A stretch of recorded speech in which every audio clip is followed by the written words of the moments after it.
Sud Radio présidentielle 2022. Et on parle de la politique étrangère de la France. Bonjour Éric Revel. Bonjour Cécile, bonjour Patrick, bonjour à tous. Bon.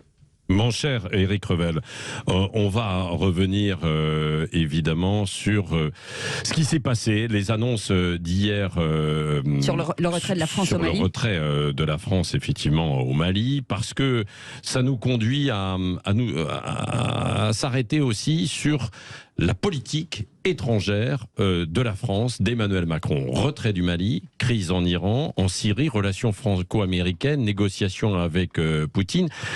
C'est l'heure du bilan diplomatique pour Emmanuel Macron. Hein. Oui, alors on va commencer par le Mali, vous en avez parlé évidemment, la fin de l'opération Barkhane, ça pose des questions évidemment de terrorisme en Europe, mais ça pose aussi des questions pour la Côte d'Ivoire, le Ghana, le Togo, le Bénin, qui sont maintenant quasiment seuls face à cette menace terroriste. Alors oui, faisons une sorte de bilan diplomatique de l'action, si vous le voulez, d'Emmanuel Macron pendant ce quinquennat qui s'achève, action sur le plan diplomatique, passons au crible, sa politique étrangère.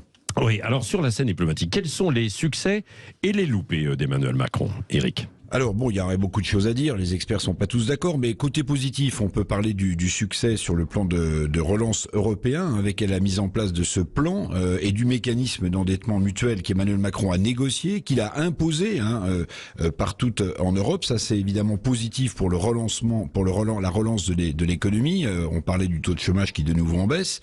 Alors côté négatif, il y a pas mal quand même de sujets d'échec pour Emmanuel Macron, les dossiers iraniens, la gestion des crises en Syrie et en Libye, jusqu'à la crise des sous-marins australiens qui aura incarné jusqu'à la caricature l'échec de la diplomatie française.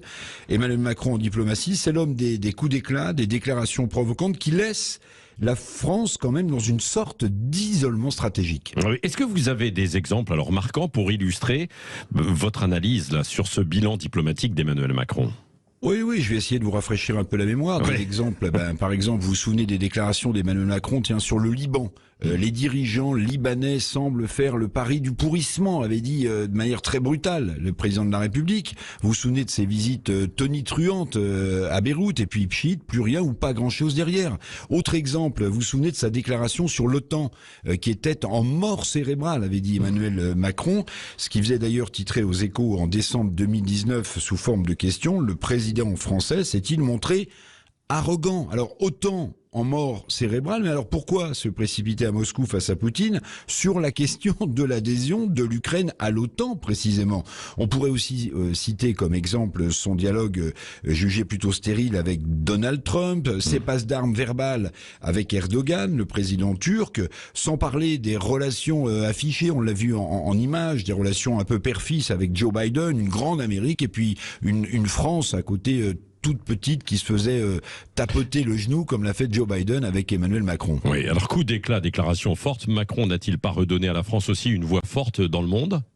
Alors cette diplomatie macronienne, vous dites de coups d'éclat, de déclarations abruptes, peut donner, oui, le sentiment pour certains de coups de pied dans la fourmilière qui font avancer les choses dans le monde. En réalité, cette diplomatie donne surtout le sentiment, parfois, d'isoler la France. Emmanuel Macron aura fait de la politique étrangère une prérogative absolue du chef de l'État. D'ailleurs, il a effacé totalement Jean-Yves Le Drian, un ministre des Affaires étrangères, dont la longévité au poste est finalement inversement proportionnelle à son poids politique. Politique étrangère, alors vous allez me dire chasse gardée sous la 5e du président de la République, comme Giscard, comme Mitterrand, comme Chirac, mais avec Emmanuel Macron, aucun domaine politique, aucune décision n'a échappé à son avis et à ses arbitrages. Alors l'exercice du pouvoir solitaire, une bonne ou une mauvaise chose pour la démocratie française ?